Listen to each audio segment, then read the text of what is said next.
Good evening, everyone. I realize in retrospect it would have been more elegant of me to have the cover of my book on screen, maybe. I'm still rather unused to it being a thing in the world. I'm delighted that it is. I'm delighted that you're all here. It's always a pleasure for me to talk about Twombly's sculptures, but especially here at the Art Institute, where I love to be for lots of reasons, but not least because we have such a beautiful installation of them in the Modern Wing ongoing. So I hope that some of you are familiar with the sculptures already from that gallery, perhaps from other contexts, and if not, you'll certainly be somewhat more familiar with them by the end of the talk. And as Allison said, I'm happy to stick around and chat a little bit more and answer any questions at that point. Thank you to Allison, too, for arranging this evening. I am going to keep us on this imageless screen. Oh, this moves. Just for a moment to talk about this title. The title of the talk, which, as you'll probably know, is also the title of my book, hinges on a possessive, and so from the outset might appear to underscore Cy Twombly's personal relationship to his sculptures. And while this personal, almost domestic aspect is meaningful, I focus in my book on the sculptures themselves, on the things they are, on how they operate, on how they at times seem to invite and at times seem to reject various kinds of relationship to a viewer, as well as, crucially, to language in our efforts to describe, name, fix, or pinpoint them. As a result, this talk will address, perhaps above all, my own personal relationship to Twombly's sculptures across years of study, what drew me to them, what committed me to them, and where I have arrived through them. But I do want to start with some recent and potent images of Twombly, very much among his things. Cy is a lifelong nickname. Cy Twombly was born Edwin Parker Twombly, Jr. in Lexington, Virginia in 1928. And though Twombly has only ever been publicly known as Cy, artist Tacita Dean took Edwin Parker as the title of her quiet 20-minute film on the artist from 2011. In this film, Twombly's storefront Lexington studio is crowded with sculptures, white-painted found object assemblages, jostling against one another as if vying for attention. Dean deals primarily in rich close-ups, zooming in on miniature spontaneous still lifes, prescription pill bottles, postcards, a binder clip, everyday items collected on the stepped ledges of certain of the box-based sculptures. Larger-scale still lifes abound, too. A cartoonish ceramic frog shares table space with several of the works, along with pots of paint and a tin of Brasso. What we intuit from this film is a relationship between Twombly and his sculptures that is less casual than it is simply intimate. He seems to have moved in close proximity to them, sometimes acutely aware of them as artworks, other times relying upon them as ready surfaces. At one point, the camera pauses over a mismatched pair of vertical constructions, which you can actually see in whole or in part in each of these film stills. They are backlit by a window and difficult to resolve. You see them best perhaps in the lower right against the window. But the left-hand assemblage appears to loft a bright white painted lawn ornament flamingo atop a small base. You can also see it directly in front of Twombly himself in the left-hand image. Despite such unceremonious, even winking details of the daily life of objects in the studio, these film stills have by now assumed an elegiac tone. Dean finished her film mere months before Twombly passed away, just over 3 years ago in July 2011, at the age of 83. Twombly is best known as a painter, not a sculptor. Indeed, he is known as one of the most influential painters of the post-war period, and he is also known for relocating to Italy in the late 1950s, where homes and studios in Rome, then rural Bassano and Taverina, and finally seaside Gaeta would sustain his work for decades. It wasn't until the mid-1990s that he bought a home in his birthplace of Lexington as well, and for the last 15 years of his life, he split his time between Virginia and Italy. Meanwhile, Twombly is still barely known as a sculptor, however comfortably ensconced among his sculptures he seems in Dean's film. In fact, one prominent reason the sculptures remain lesser known is that Twombly retained personal possession of nearly all of them during his lifetime, and that amounts to hundreds of them. The images on screen now I took in 2008 in Twombly's Rome apartment, which at that point, because he was based in Gaeta and Lexington primarily, was being used as storage for the sculptures, for parts of his library, for works on paper as well, but mostly for the sculptures. And those of you who are familiar with the group of sculptures here at the Art Institute, you'll notice that the two that are sitting in these 18th century chairs on the left as if they're waiting to be brought their tea are actually both together here in Chicago now, no longer on chairs, on proper pedestals and a platform and so on. But I took this photo 2 years before that group was formed and brought here to Chicago without, of course, understanding that the sculptures would stay together here. So it's especially nice to be able to share that image with you.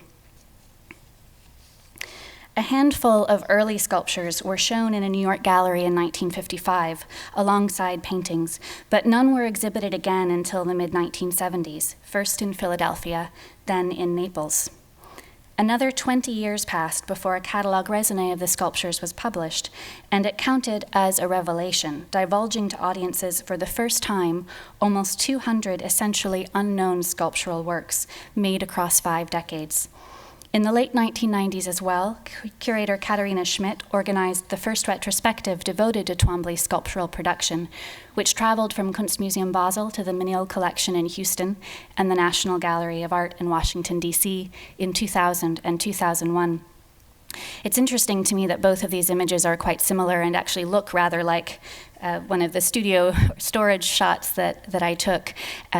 Both of these images, again, taken in about a decade before my own, emphasizing the private, the cumulative, and the domestic aspects of this production, which, again, Twombly did keep really quite private and certainly to himself for so many years. A second volume of the catalogue raisonné is currently underway to account for the last prolific 15 years of Twombly's sculpture making. Then 2 substantial groupings, as you know, of the sculptures have become increasingly accessible to American viewers in recent years. The wonderful group of works at the top, which spans 40 years, has been on view here at the Art Institute in various spaces and in various configurations since 2010. The Museum of Modern Art in New York displayed another wide-ranging assembly of the sculptures for several months in 2011. Though he did make hundreds of sculptures across his lifetime, and these are simply 3 plucked from those hundreds, it bears noting that Twombly's sculptural practice was intermittent. Sometimes that meant a gap of only a year or 2 between sculptures, and intermittency of this kind affected his painting practice from time to time as well. But between 1959 and 1976, Twombly took by far his most substantial hiatus from sculpture. This means he was not making sculpture at all during the unmistakable rise of sculpture's star in the 1960s, a decade that saw minimalism and then post-minimalism emerge as leading terms in American and European circles. And here are 2 more examples from our recent galleries. This also means he returned to making sculpture once many avant-garde practitioners had turned away from tangible objecthood altogether in favor of conceptual art, performance, video, and other ideational or ephemeral means. By the end of the 1960s, sculpture as a medium, along with the concept of medium as such, had, depending on one's take, dissolved or collapsed or been dispersed in the face of or in favor of a boundless materiality or a newly objectless field. But none of this is to say that Twombly's hiatus from and return to sculpture making were retrograde or even necessarily reactive. The 1970s return was contrarian in the grand art historical scheme of things, to be sure, but it was also strikingly introverted. Far more notable to me than the lengthy hiatus itself is the fact that in 1976, Twombly seemed to pick up precisely where he had left off in 1959. His sculptural production can certainly be mapped decade by decade. The works are hardly interchangeable, and they demonstrate development over time. But nonetheless, they comprise a remarkably consistent body of work from first to last. I've flashed a number of images across the screen so far this evening without yet lingering over what these remarkably consistent sculptures really look like. And what they look like, how they are materially constituted, is of utmost importance.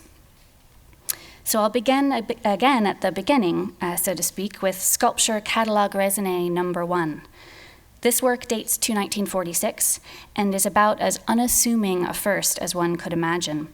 A tiny, rudimentary, but fully three-dimensional assemblage, only 9 inches tall, a 2-part terracotta fragment shot through with a spine of wire, mounted on a tiered wooden plinth, the worn base at once dwarfing and monumentalizing that which it supports.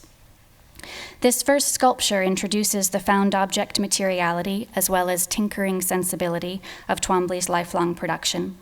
It introduces the prominence of the base or plinth, almost always incorporated as a critical sculptural feature rather than as a separate external platform. It introduces the frontal aspect of most of Twombly's sculptures, the handmadeness, the relative symmetry, the typically intimate size, the witty strangeness, and the minor key affinity for models like the relic, the archaeological find, the fetish bundle, the funerary object, or the tomb marker.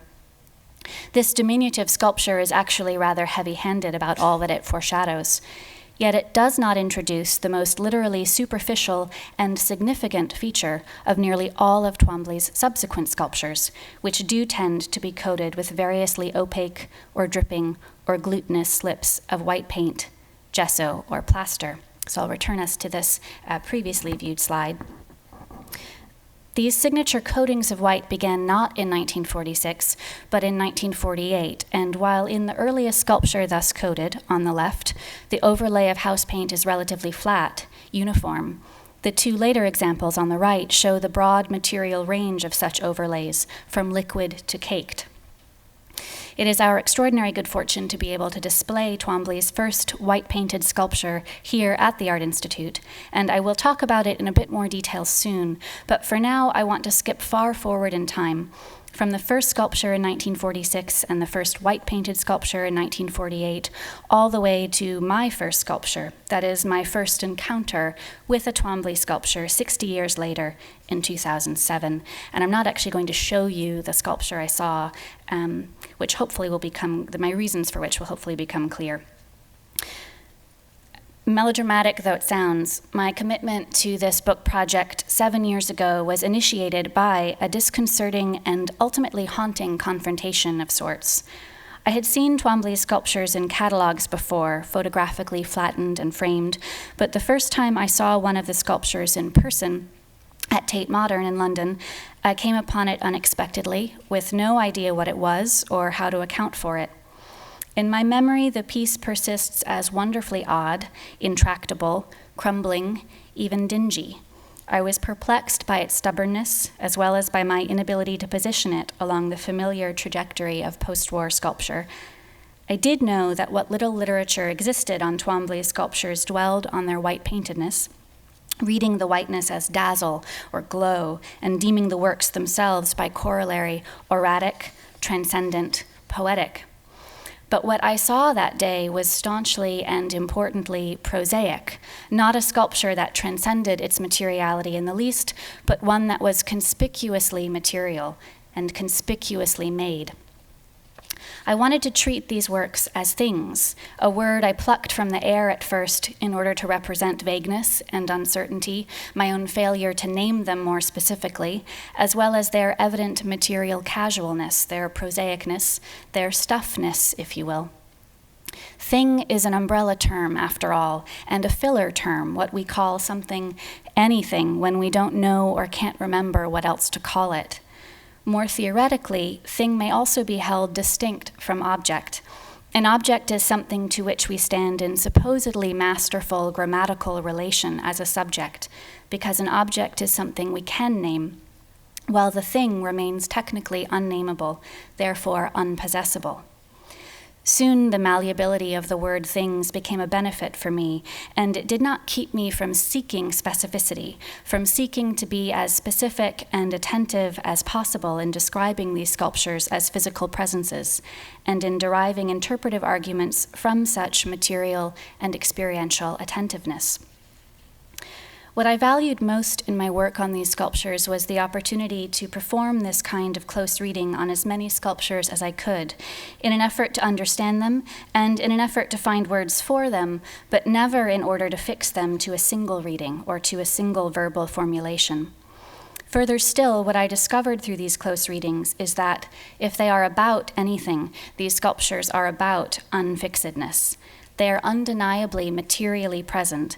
They offer numerous rich material surfaces and elements for us to read, but their manifest physicality is at root inextricable from their indeterminacy, their uncategorizability, their open-endedness.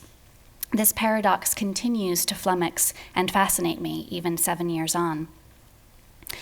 I'm now at a kind of center point of this talk, so I do want to perform very quickly a close reading of one of Twombly's sculptures by way of example. It is not a sculpture I discuss in the book, in fact, but it is a sculpture on view upstairs for all of you to visit for yourselves. And as it happens, it is my favorite of the Twombly sculptures upstairs here. The rather lengthy media line for this slight 1989 work, which I haven't transcribed here, but I will read you now, indicates wood, plaster, nails, studio traces of red and blue paint, glue, and of course, overwhelmingly, white paint. Like most of Twombly's sculptures, it is not large, rising nearly 30 inches tall and approximately 1 foot by 1 foot in width and depth at its base. Also, like most of Twombly's sculptures, it is frontal in its orientation, which doesn't mean we can't or shouldn't see it in the round, but rather that the sculpture has a clear front and back, and so makes its appeal for an initial face-to-face encounter. This is helped along by the sculpture's verticality or uprightness, like a small standing figure, or even more like a marker or piece of signage staked into an earthy mound. We can spin out from here into a number of the other consistent features of these sculptures already listed. They almost always contain or carry with them their own base, in this case a dense meringue of plaster, in many other cases wooden boxes or platforms. And they are compositionally balanced, even symmetrical, though only ever approximate in their symmetry. At the same time that we register their balance or symmetry, we likewise register the ways in which they are askew. For instance, in this sculpture, the two taller and shorter slats of wood tilt ever so slightly to the left. Moreover, in this sculpture, just barely evident in the really shoddy profile view at right, I'm sorry, this was my cell phone camera versus the window, I'm afraid, but hopefully it will at least show you the details I'm trying to draw out. So I'm trying to point to, actually I have a laser pointer, this element right here. A small, splintered wedge of wood is used toward the back right side as a kind of shim to stabilize the plaster mound on whatever surface supports it. This loose piece is considered a part of the sculpture, a structural solution I'm told Twombly was quite tickled by, because of just how casual it is, just how much it plays up the obvious handmadeness and purposefully amateur rigging of his sculptures in general. If most of Twombly's sculptures are comprised of found objects, the occasional sculpture includes an element made for it, such as the billowing plaster hillock from which the wooden slats emerge in this work. The two lengths of wood are staked solidly into the plaster. Two snaking nails are visible in profile. I think you can maybe just see them there. Affixing the short slat to the front of the tall one. Yet we could also imagine the short piece of wood as another kind of wedge, helping to keep the tall slat upright as the plaster dried around it, or else helping to fit it into a pre-made hole. Then the plaster base itself, which appears, despite its meringue-like whiteness, tightly packed and heavy, requires a wedge of its own to keep it steady, to make it functional as a base. I've used earthy metaphors for the plaster thus far, hillock and mound and so on, but viewed from the right side, it recalls a crashing wave too, full of forward momentum, however much frozen mid-swell. And this perhaps surprising watery metaphor provides us still another way of reading unsteadiness. Such technical instability is worth belaboring, not simply because it speaks to, again, handmadeness and to the witty felicities of rudimentary construction. It's worth belaboring because, as I have remarked already, Twombly's sculptures are interpretively unfixed. At the risk of redundancy, I'll return to some of my language from only a few minutes ago. The sculptures are so rough and ready, so materially basic, so materially legible, so compelling to confront, but they are also indeterminate, open-ended. This is so even when, and perhaps even more so when, formally the sculptures look like stakes or tombstones or other typically grounded markers of boundary and of memorial site, as this one does. So, this is where my preliminary work on Twombly's sculptures brought me. With each sculpture that I attended to in this way, I was left with the same dual sense of the significance of their materiality and construction and of the significance of their ultimate elusiveness. I also continued to find myself bumping up against boundaries, edges, limits, and limitations. My own limits, highlighted by the ways in which the sculptures seemed to evade language, or the ways in which they seemed to exaggerate the inevitable gap between a thing and the word that purports to name it. But other kinds of boundaries, edges, and limits as well, including the boundaries that have historically applied to sculpture as a medium, and the limits of sculpture proper as a bounded, three-dimensional form. For centuries, the materials or material requirements of sculpture seemed to limit its available effects. The medium was conceived as austere, colorless both literally and figuratively, formal rather than expressive, efficient but anonymous, mute not from dignity but from lack, and on the whole, secondary to painting. In short, sculpture's defining attribute was also its liability, its three-dimensionality bringing it dangerously close to the status of mere thing in the world rather than artwork. Therefore, both its detractors and its supporters felt, sculpture should always attempt to distract from its own materiality through illusory effect, through narrative inscription, to give two passing examples. This stance dogged sculpture well into the 19th century. By the mid-20th century, when Twombly first began making sculpture, even a prime champion of modernism like critic Clement Greenberg, who advocated for medium independence, for painting and sculpture each to elaborate its unique and proper area of competence, even Greenberg was discomfited by the literalness of sculptural objecthood, preferring for it to hew toward painting's fundamental opticality rather than toward its own potential for physicality. Minimalist and then with a difference post-minimalist sculptors in the 1960s pushed sculpture to, and in some cases pushed past, the veritable edges of its physicality, not at all discomfited, but instead propelled. I'll return to this and by now familiar slide. Twombly's sculptures are not categorizable as such, that is, they are not minimalist, they are not post-minimalist. And if anything, some might consider his deep knowledge of the classical world, embedded in so much of his work, to be the discomfiting thing, outmoded, nostalgic. But his sculptures are not nostalgic, and they are not recuperative. My stance on them is this. Twombly's disposition toward the medium of sculpture suspended apprehensions of or about the contemporary status of sculptural objecthood within historical apprehensions of or about sculpture's material limits. Twombly collected antique sculptural fragments, some of which you see on screen. He admired them openly. He used his attachment to them in his own sculptures. Yet his sculptures point to the limits of such corporeal prototypes, the limits of how we can perceive them, of what we can know about them.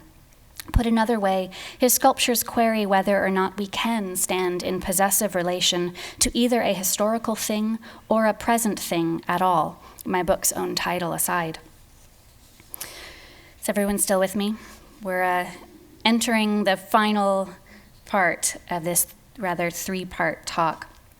It doesn't take long in writing about Twombly to move from careful technical description of a specific work into the thick of what I call in one section of my book, the thicket, a dense spatio-temporal and verbal tangle.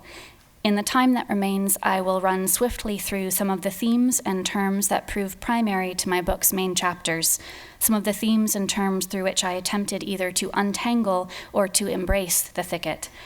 Not a full overview then, so much as a preview of particular arguments and emphases. One of the clearest ways in which Twombly marks a boundary or edge is via the quintessentially white-painted outer surfaces of the vast majority of his sculptures. The first full-length chapter of my book, which is technically chapter 2, centers on this untitled 1948 sculpture, now in Chicago. Twombly's painted surfaces denote the transgression of the conventional boundary between sculpture and painting, while they also set the bounding limit or edge that imparts a conventionally sculptural wholeness, enveloping, enclosing, seemingly uniting each assemblage of otherwise diverse parts. Yet the coat of white paint itself is an active sculptural part in its own right, too. If white and whiteness have been stereotyped as signals of purity, through his coats of white paint, Twombly, to the contrary, evinces the inevitable impurity of any medium. In some instances, this impurity is quite literally visible. White is easily besmirched, and most often Twombly preferred for the white coats of his sculptures to age. When he used house paint, the result over time tends to be a creamier, almost yellow white, and the creamy white of his first painted sculpture is by now also caked with dust, terrifically grimy, betraying all of the ways in which a white surface is an open surface, as if waiting to be marked up.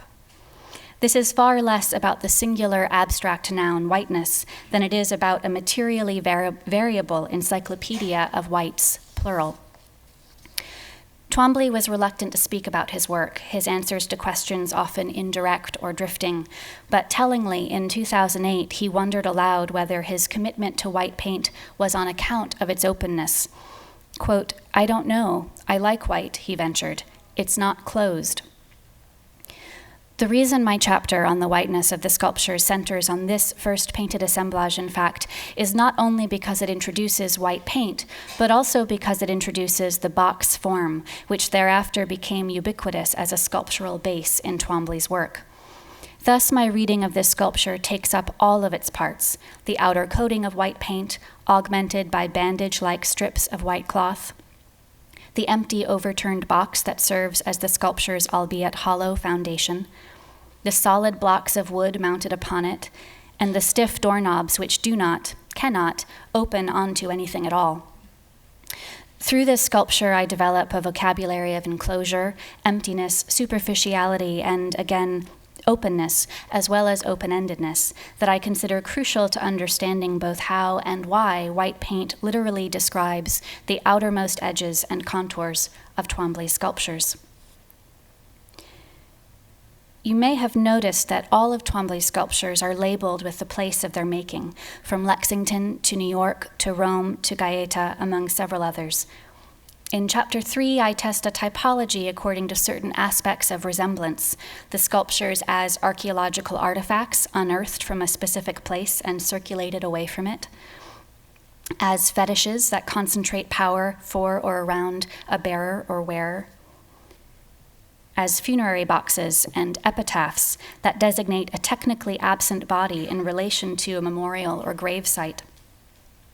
At various moments, Twombly's sculptures summon each of these models morphologically, affectively, and sometimes inscriptively. The bulk of my third chapter then settles on the models of funerary box and epitaph in particular, guided to those terms by Twombly's titles for two key works, the two, of course, that you see on screen. The work on the left is, in fact, the very first work that Twombly ever gave a title to, only partially, parenthetically, as you see. The sculptures are very rarely titled, and so my aim has been to approach these titles seriously as well as skeptically. I am not so much persuaded by the potential for subject matter as it may seem to be indicated by Twombly's occasional titles, as I am interested in subjecthood, in the kinds of subject-object relationships Twombly's sculptures petition or complicate. Epitaph on the right here has been especially instructive for me on this score because it is the name of this right-hand sculpture and also the name of a generic literary form of any inscription upon a tomb. Most typically, the inscription of a proper name, one that might begin with the phrase, "Here lies," or one that explicitly solicits a passerby to stop and take heed, to remember. In the work Epitaph, the inscription happens to be a fragment from Twombly's favorite poet, the ancient Greek writer and soldier Archilochus. I have come to think of most of Twombly's sculptures as epitaphic, so to speak, which has nothing to do with whether or not they are actually inscribed with text, and little to do with whether or not they look formally like tombstones, though their scale and their frontality are significant.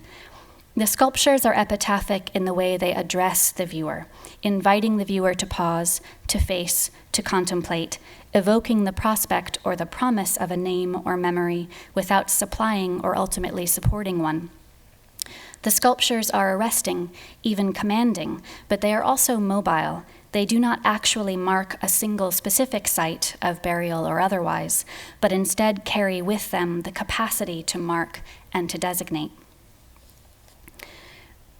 My book's final chapter plumbs Twombly's 17-year hiatus from sculpture and his 1976 return to it. On the left is not quite the last sculpture he made in 1959, but very close, and on the right is the first sculpture he made upon returning to his sculpture practice. I pursue this return to sculpture by a wider thematization of both return and repetition in Twombly's work, broadly speaking.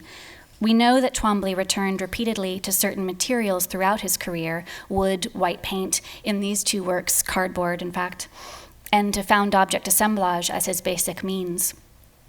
He also returned again and again to certain multivalent shapes, the triangle, for one, and certain preoccupying motifs in the sculptures across several or more years, the fence or panpipe array, these are two of ultimately three examples, the chariot form, these are two of the most obvious of numerous examples. It's also, of course, a triangle. Then, in the later 1970s, Twombly began to cast new one-off sculptures in plaster, along with additions, first in resin and then in bronze. We have plaster and bronze both on screen, left and right, respectively. The practices of found object assemblage and bronze casting are essentially divergent, and yet while Twombly's bronzes are comprised of a single material, they capture, as bronze can, all of the descriptive surface details of the so-called original materials from which they are cast, meaning original swirls of wood grain and strokes or drips of paint from the assemblages obtain on the surfaces of the bronzes cast from them, often to disorienting effect. Bronze casting is an ancient process, and I posit that Twombly was intrigued by bronze for its peculiar materiality, for its superficial fidelity to other materials, and also for how it bears the residues of process on its very surface. Early on, Twombly painted a number of the bronzes with white oil paint, but in later years he preferred to leave them as found from the foundry. Many artists would polish their bronzes, sanding away any obvious seams, burnishing the metal to a sheen or varnishing it or patinating it. But Twombly preferred to maintain the ashy deposits from the investment mold, thereby preserving a double residue, the natural surface of the casting process overlain atop the indexical traces, the surface impressions of wood, paint, and other materials as they are apprehended by the thin layer of bronze itself. So just to repeat, these are neither painted nor patinaed in any way. The creaminess and the whiteness, respectively, on left and right, is again essentially a kind of plaster deposit from the investment mold during the casting process. The bronzes are therefore revealing and obscuring in equal measure, and twice over, revealing and obscuring the so-called original assemblage and revealing and obscuring bronze as a material. The bronzes also raise many more questions than they answer. Why might Twombly have chosen to cast some sculptures in bronze but not others? What motivated the casts that reach back multiple decades, reconstituting some of his earliest sculptures in a new material? Was this a form of self-review? Are the bronzes more or less straightforward copies despite their distinct materiality? Or can they be conceived as self-aware attempts to reckon with the very problem of artistic originality toward the end of one's career? We are officially rushing to a close now, but it felt appropriate to me that my book's last chapter was full of questions in this way. All of the book's chapters configure as separate essays, cognizant of, though not strictly obedient to chronological concerns, each differently structured and paced. They are certainly focused on discrete issues around Twombly's body of sculptural work: white paint, titles and inscriptions, formal and affective address, motifs and repetition. Yet they are linked together as inquiries into sculpture as a viable post-war medium, into how one writes about sculpture and about Twombly's sculptures in particular. There is much in my book that this talk has had to leave out, of course, just as there is very much in Twombly's sculptures that my book has had to leave out too. But I want to emphasize in closing that the real project for me across the last several years has been to hold on to the murkiness and confusion and impossibility of my first encounter with a Twombly sculpture, to figure out how to be as cogent and articulate as possible about that murkiness, that most preliminary indeterminacy. I'll invoke again now Twombly's remark about his attraction to white paint. I don't know. I like white. It's not closed. Twombly then finished this musing by refusing the idea of finish at all. Quote, "And I think psychologically," he said, "it's like there's no beginning or end." I had to pick final images, of course, even though I've ended on a note of endlessness. And I just picked two of my favorites. These are among the strangest, I think. The most formless of Twombly's sculptures on the left, alongside the most inexplicably formed. And if you saw the 2009 exhibition, Cy Twombly, The Natural World, that James Rondeau curated to inaugurate the Modern Wing, you would have seen this right-hand sculpture. That was my chance to see it in person as well. Thank you so much for your close attention this evening. I am happy to take questions, so I'll stand up here formally to do that for a couple of minutes, unless there are none. And otherwise, I will stand down there more informally to chat with whoever would like to come ask questions more privately. Thank you.